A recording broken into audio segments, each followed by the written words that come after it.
As a business that operates in around 40 countries worldwide, we recognise the benefits of collaboration and sharing best practice across the group.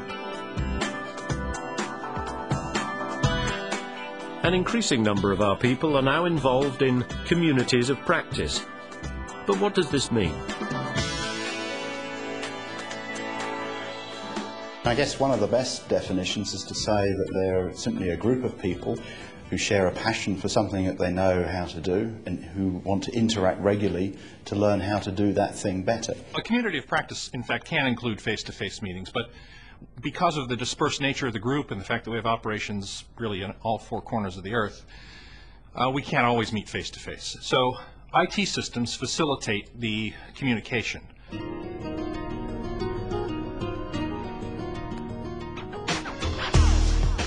These communication systems are known as collaborative forums, and the Bengala coal mine in Australia provides a recent example of how effective they can be.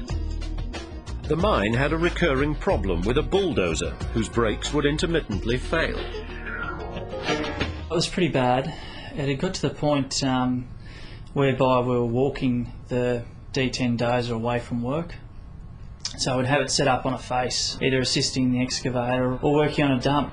And we ended up having to actually walk it out of those sort of situations. We couldn't resolve the issue and we couldn't give any closure to the problem. We seemed to be going back over the same information time and time again and still not resolving what the core issue was. I thought, well, this must be happening to, if it's happening to our dozer, it must be happening elsewhere.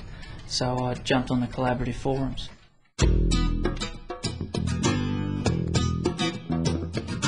Once a message had been posted online, they received 2 responses in a very short time. One of them was from Rio-Tinto Iron Ore's Pilbara Iron. One of our technical guys saw the issue on the forum, and he had not only seen it, but he'd been involved in sort of rectifying the issue, and he had all the details and information to sort the problem out. On the other side of the world, in California, at Rio-Tinto Minerals boron operations, the message was spotted by maintenance engineer Tom Ross. Tom had experienced a similar problem. One of Rio Tinto's coal mines down in Australia, they've got one of these tractors having the same problem. Is there something we can send them that might help them? I regularly use the forums. We look at them almost every day. I get a notification on my computer just like you would if you've got a new email.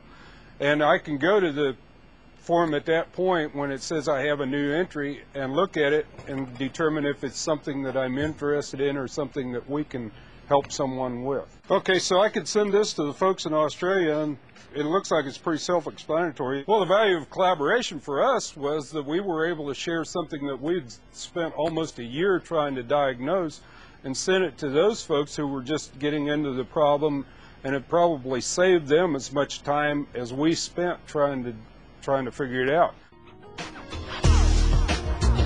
Based on the information they received, Bengala's dozer was swiftly repaired and back on the job. Collaborations such as this are happening all the time.